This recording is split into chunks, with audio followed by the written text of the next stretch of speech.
오늘 라이브 인터뷰 초대 손님은 임헌영 민족문제연구소장이십니다. 우리 전국 비상시국회의 상임고문도 맡고 계시죠. 어서 오십시오. 예, 반갑습니다. 네, 예, 고맙습니다. 나오셨습니다. 고생 많습니다. 예.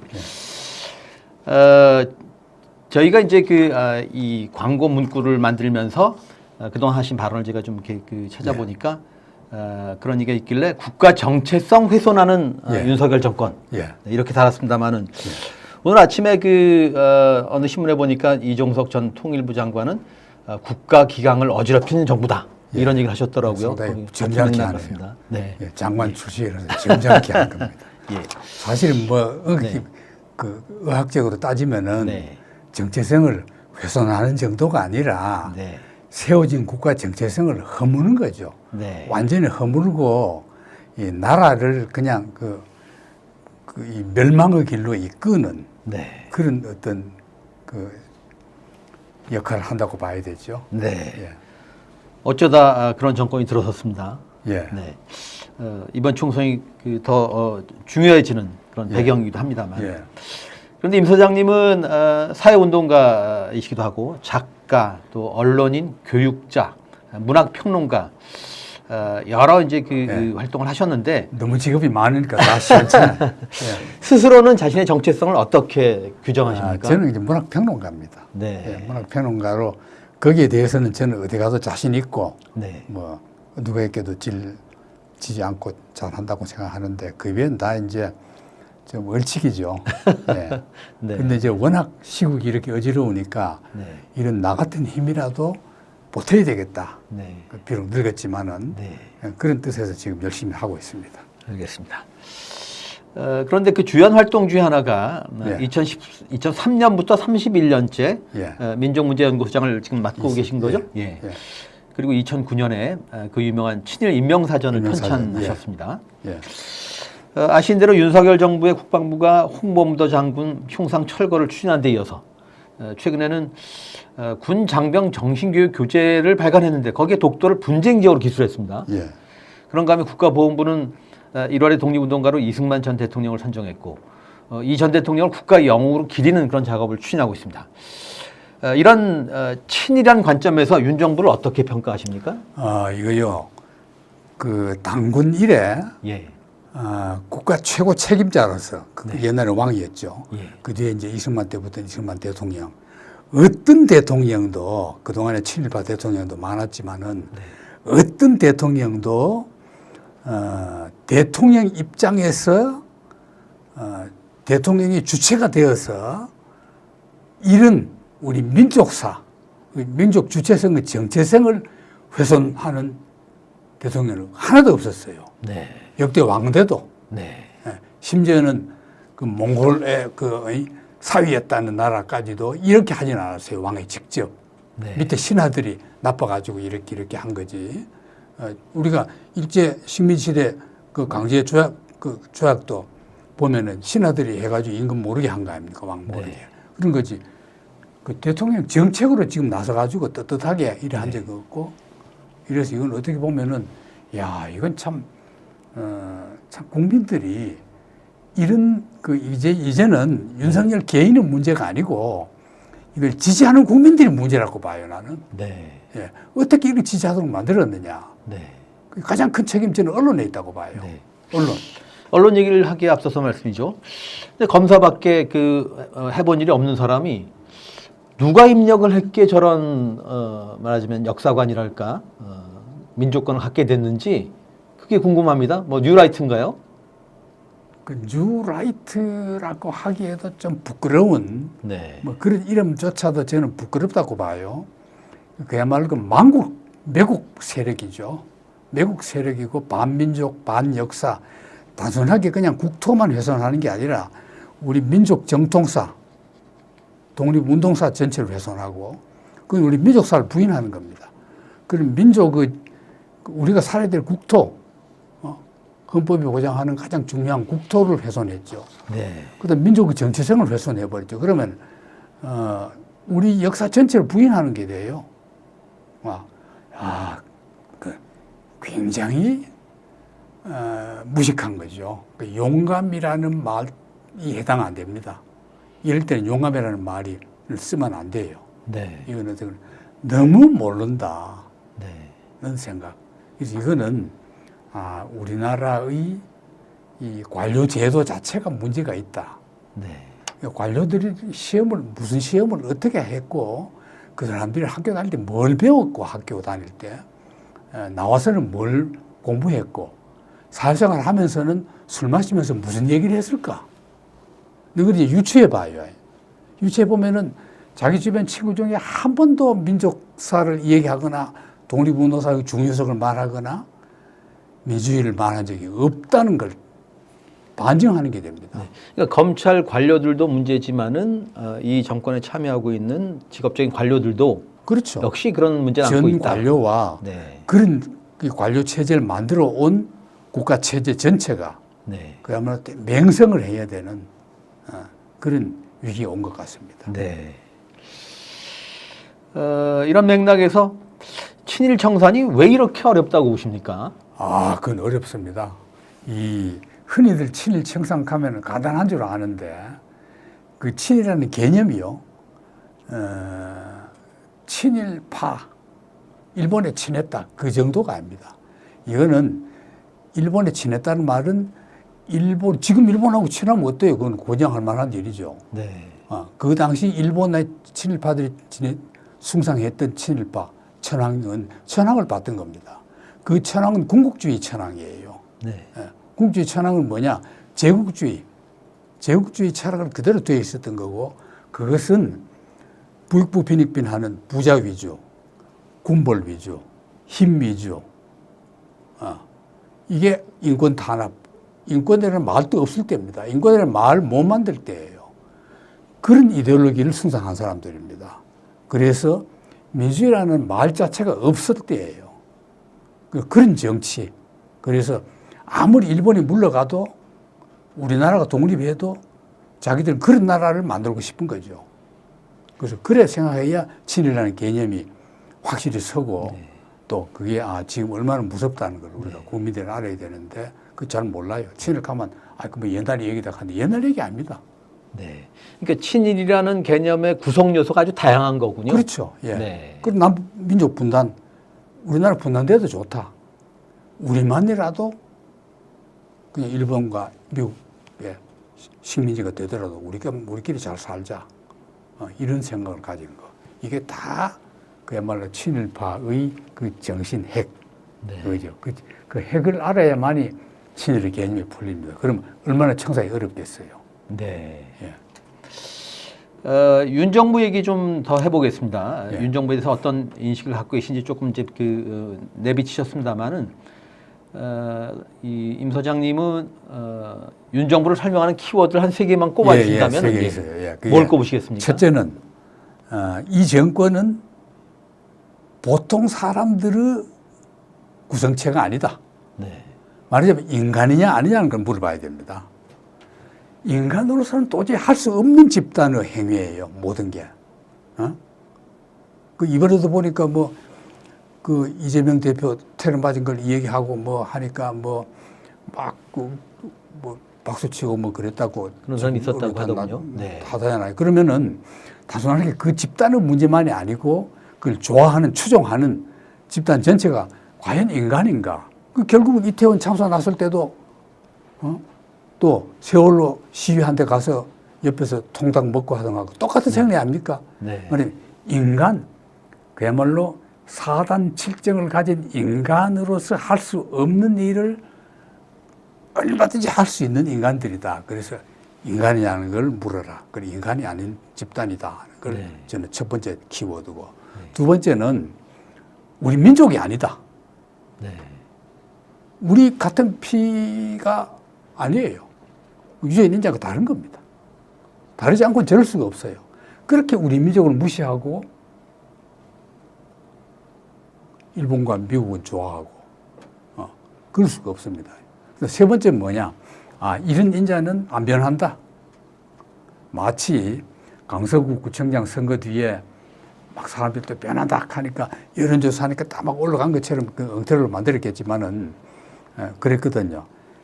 그때도 그랬어요. 어느 방송 나갔을 때. 두고 봐라. 절대 안 변한다. 그 금년 10년사 보니까 변했습니까? 안 변했잖아요. 그렇죠. 예. 그러니까 총선 임박하면 또 뭐라고 또 말 부드럽게 할지 몰라요. 그러나 절대 본질은 변하지 않습니다. 네. 그걸 나는 세 가지 키워드입니다. 네. 여러분 이걸 꼭 명심하십시오. 이 세 가지를. 네. 이 세 가지 명심하면은 다 앞일이 내다 보여요. 네. 어떤 쟁점이 났다. 예를 들면은 그 이번에 국회에서 통과시킨 1회 그 법안 있지 않습니까? 네. 어떻게 할 것이냐. 그럼 안 변하니까 당연히 그거는 기각이죠. 네. 청와대에서는. 그걸 변하리라고 생각하고 기대하지 말아라. 네. 예, 그렇죠. 그러니까 이번 총선을 앞두고 뭐라고 얘기를 하든 현혹되면 안 되겠군요. 그렇죠. 네. 아마 굉장히 현혹을 시킬 거예요. 예. 때로는 한동훈을 시켜서, 때로는 자기 입으로. 그러나 결코 현혹되어서는 안 된다. 이걸 명심해야 돼요. 네. 경향신문 기자를 지내셨고 KBS 시청자위원회 위원장도 하셨습니다. 그리고 얼마 전엔 조용수 언론상을 받으셨습니다. 아까 언론 얘기 잠깐 하셨습니다만 오늘 언론에 대해서 어떤 문제의식을 갖고 계십니까? 이 기자들이요. 네. 뭐 물론 그 중에는 옳은 생각을 가진 기자들이 지금 굉장히 고생을 하고 계시겠지만은 대부분의 기자들은 지금 정권과 똑같은 가치관으로 이미 이 뇌세포 구조가 재편된 것 같아요. 신문을 도저히 볼 수가 없어요. 종이신문은 이미 그래 됐고 방송도 이미 다 그렇죠. 이래서 지금 뭐 저 같은 분들이 많이 늘어나겠지만은 오직 뉴스는 유튜브로만 보지 아예 그냥 다른 뉴스는 아예 안 보고 공중파 방송으로는 뭐 절대 뉴스는 안 보고 다른 무슨 뭐 드라마나 뭐 보나 다큐 같은 거나 보지 뉴스는 아니 안 본 지 오래되죠. 그런 시기 때문에 저는 일제시대 언론부터 자유당 언론 그 80년대 전두환 언론 탄압 유신시대 전두환 때 다 겪어왔지만은 이렇게 언론이 타락한 적은 없어요. 식민시대도 이러지는 않았습니다. 기자들이. 그런데 그 어때요? 8.15가 나니까 그때 기자들이 금방 민족 의식을 가진 기자들이 나와가지고 대한매일신보 총독부 기관지 안에서 금방 자치운영위원회를 만들어가지고 자기들끼리 신문 내다가 나중에 일본군이 와서 또 못 내게 해서 못 낸 거 아닙니까? 그럼 그건 뭐냐? 그만큼 일본의 탄압을 받으면서도 기자들이 정신 차린 겁니다. 거짓말 기사를 쓰면서도 민족의식이 있었던 거예요. 지금은 그러지 않아요. 대단히 문제라고 봐요. 예. 네. 그 원인이 뭘까요? 그러니까 지금 말씀하신 대로 뭐 해방 후에도 그랬었습니다만은 전두환 정권이 무너지고 난 뒤에도 그 각사에 이제 노조가 생기고 예. 하여튼 그런 움직임이 있었는데 예. 지금 말씀 들어보면은 아예 그런 의식이 없는 것 같다 이런 말씀. 예. 대부분이. 네. 그 이제 저는 그렇게 보거든요. 마찬가지로 다 이 선생님한테 해당된 얘기겠지만은 75년 언론 자유화 운동이 언론 민주화 운동이 일어났을 때 네. 그때 좋은 기자들이 거의 대량 특히 이제 동아일보와 조선일보 두 군데가 이제 집중적으로 많이 이제 해직당했지 않습니까? 예. 그래도 그건 또 80년대 전두환 시대 때 또 한 번 또 해직당했죠. 예. 그 뒤부터는 이제 이명박 박근혜 시대 때 계속 걸러내 왔단 말이에요. 이런 동안에 그 좋은 선배들이 없는 데서 기자들이 다 큰 겁니다. 잘한 거예요. 네. 경습들이 들어와서. 네. 그게 큰 손실이죠. 사실 그런 선배들이 복직이 되어서 올바로 자기 후배들을 길러야 되는데 그걸 못한 겁니다. 네. 예, 이래서 이래 된 것 같아요. 그러니까 해직과 관련해서 그런 생각은 못 해봤는데 결국 그 해직의 그 후과 같은 것이 이제 그렇게 나타나는 거예요. 이거 네. 엄청 그 해직이라는 게 무서운 겁니다. 네. 무슨 관료들도 마찬가지입니다. 좋은 관료들 다 섞어내잖아요. 네. 정권 바뀔 때마다. 네. 그게 결국은 자꾸 나쁘게 만든 겁니다. 네. 언론계 전체를 나쁘게 만들고 관료들도 전체가 나쁘게 만들고 그래서 선악의 판단이 없는 그야말로 정상적인 인간이 느끼는 선악이나 인간미가 없어져 버리는 네. 인간, 그 로봇가 되어버리는 그런 식이 된 거죠. 그러니까 악화가 영화를 구축하는데 그치지 않고 그 악화가 재생산되는. 네. 예. 알겠습니다. 이런 맥락에서 현업에 종사하는 후배 언론인에게 예. 당부를 좀 하신다면 어떤 말씀을 하시죠? 이런 어려운 시대라도 저는 여러분들이 제발 우리나라 언론사를 좀 보십시오.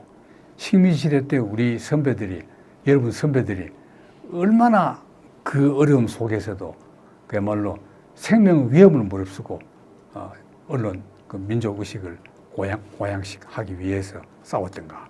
그리고 8.25 이후 언론사, 그리고 4.19를 일으킨 언론들, 그 뒤에 70년대의 75년 전후한 동아조선 언론 민주화 투쟁, 그리고 80년대 전두환 치하에서의 그 언론 투쟁들, 그 면면이 이어오는 그 독립운동사에 못지않는 언론 투쟁사가 있습니다. 그 언론 투쟁사가 이렇게 허망하게 무너질 수 있느냐? 이거 여러분들이 제발 좀 생각해 주시고 나는 기자다. 이걸 아침 저녁으로 꼭 머릿속에 한번 되뇌어 주시기 바랍니다. 네. 특히 이번 총선에서 예. 여러분 얼마나 또 거짓말 쓸 겁니까? 그래서 저는 언론시국회의에서도 이제는 언론 감시를 해야 될 것 같아요. 네. 특히 그 종이신문부터 네. 기사에 기명으로 나온 거 아니면 누가 썼다는 걸 밝힐 수 있는 거는 누가 무슨 기사를 썼다는 걸 반드시 밝혀서 네. 한 달에 한 번이나 뭐 일주일에 한 번이나 어떤 유튜브 같은 데서 그걸 공개해서 네. 일반인들도 어느 신문 가면 그 무슨 기자가 이런 기사 나쁜 기사 쓴 사람이지. 네. 예, 그런 걸 기억하게끔 해줘야 될 것 같아요. 네. 저희가 성명을 내면서도 간혹 그 실명을 밝히곤 하는데 실명을 밝혀야 됩니다. 예. 예. 알겠습니다.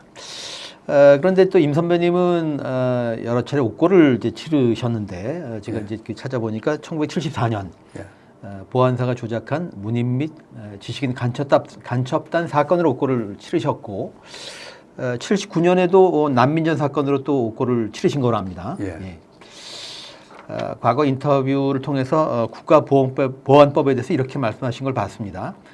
국보법을 위반하면은 기득권 세력으로부터 파문을 당해서 기득권이 아니게 된다. 그만큼 이제 국보법은 위협적이다. 빨갱이라는 한마디엔 어떤 기득권 세력이나 저명 인사도 맥을 못 춘다. 이런 말씀을 하셨더군요.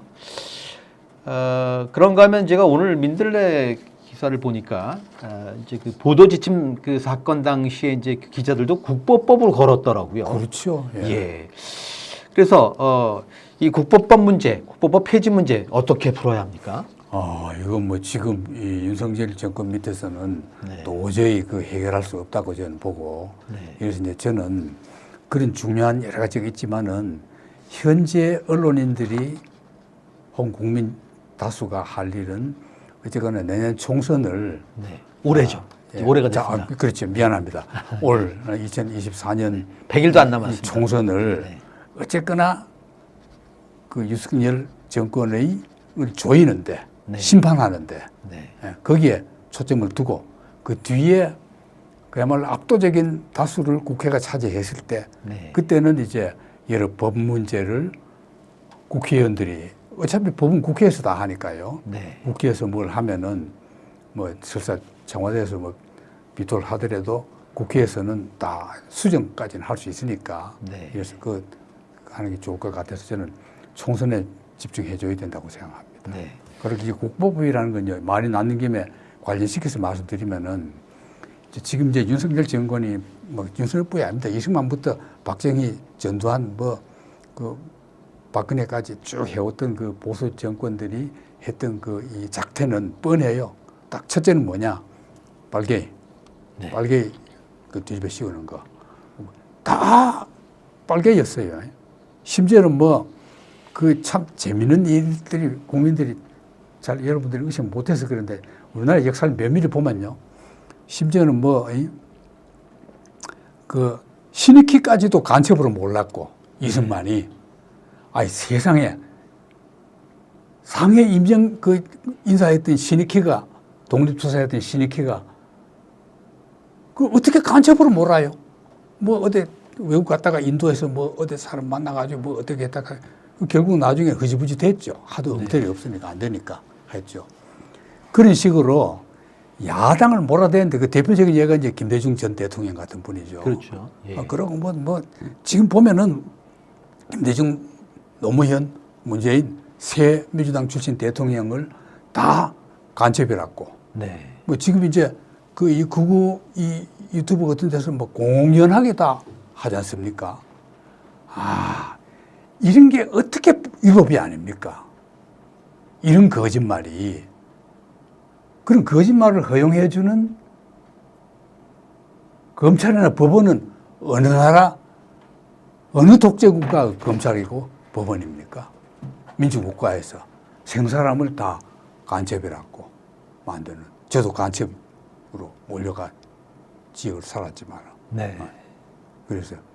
그래서 이제 그 올갱이 있고, 그 다음에는 윤석열 정권에서는 이제 그걸 하도 많이 써먹었으니까 또 지금 그게 잘 안 통할 것 같으니까 이제 일반 부패, 그 소위 말하는 이제 압수수색 해가지고 직접 죄가 없어도 단 증언만 가지고 이제 죄를 뒤집어 씌우는 완전히 그야말로 20세기 그 형법의 선진국에서 말하는 그 죄형 법정주의 증거 위주 그걸 완전히 무시하는 그야말로 전체주의 사회 옛날 왕들이 골원들이 내 죄를 내가 알렸다는 식의 재판 검찰과 재판 방법 아닙니까 그게? 네. 그래 하거든요. 그래서 이제 두 가지 아닙니까? 네.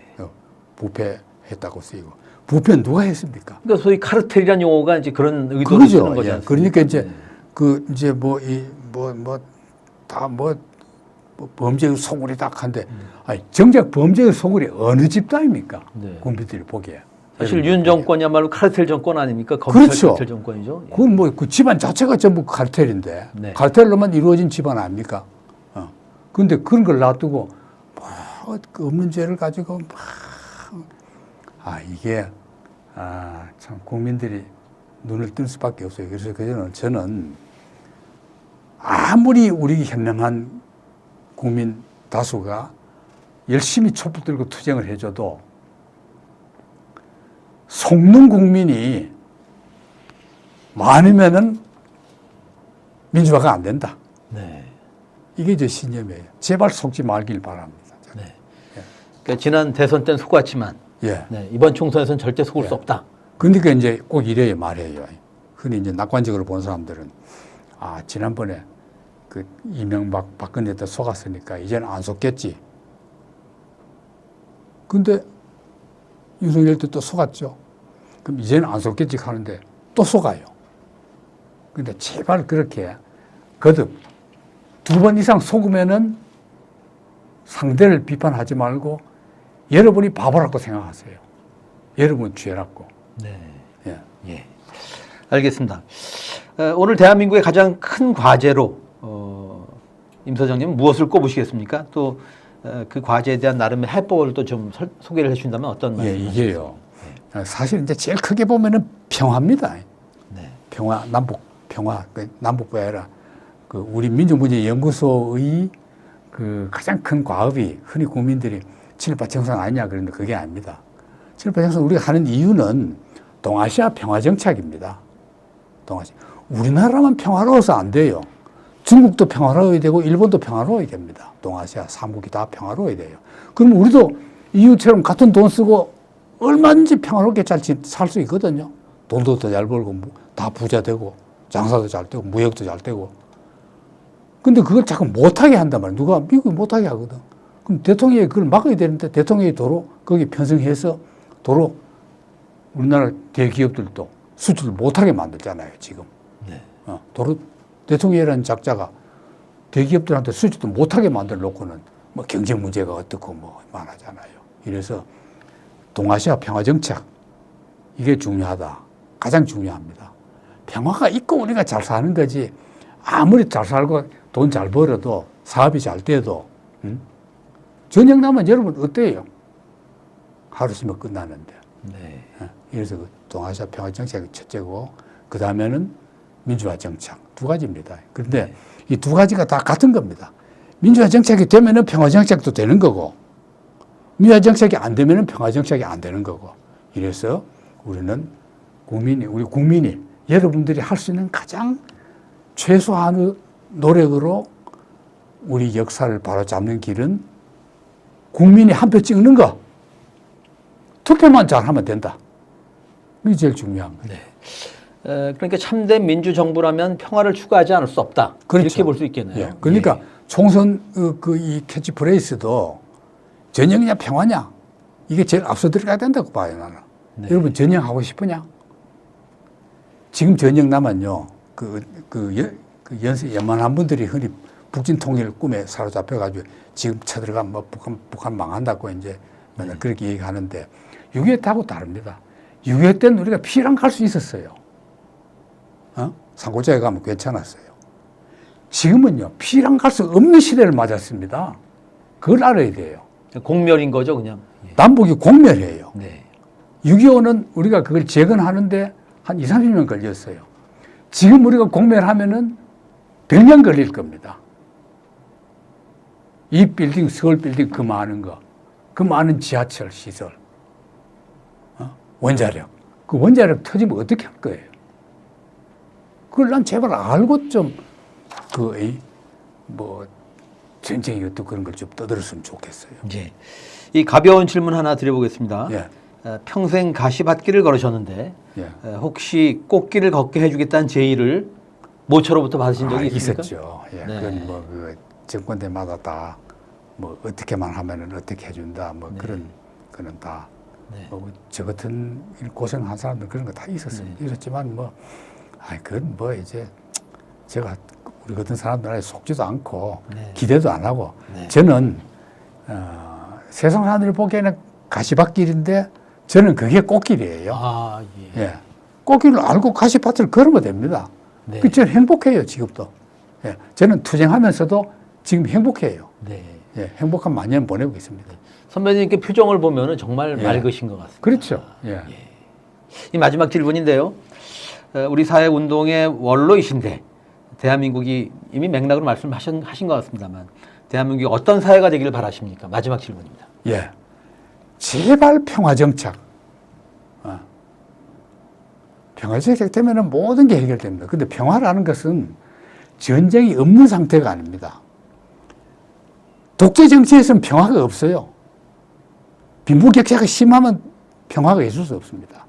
국민이 함께 골고루 잘 살고 인권을 존중하는 사회, 남녀가 평등한 사회, 종교와 신앙 자유가 있는 사회, 학문과 연구 자유가 있는 사회, 그런 사회를 해야만이 평화롭다고 말할 수 있는 거지. 히틀러 같은 사람이 집권해가지고 하면서 우린 평화롭다. 그건 평화가 아닙니다. 예. 네. 진정한 평화의 의미는 그런 겁니다. 네. 그러니까 평화로운 사회의 그 필요 조건이 이제 민주사회군요. 예. 네. 알겠습니다. 예. 오늘 2부 라이브 인터뷰 시간 임원영 민족문제연구소장을 모시고 말씀을 나눠봤습니다. 여러분 시청해주셔서 고맙습니다. 예. 나와주셔서 고맙습니다. 감사합니다. 예. 예. 수고 많습니다.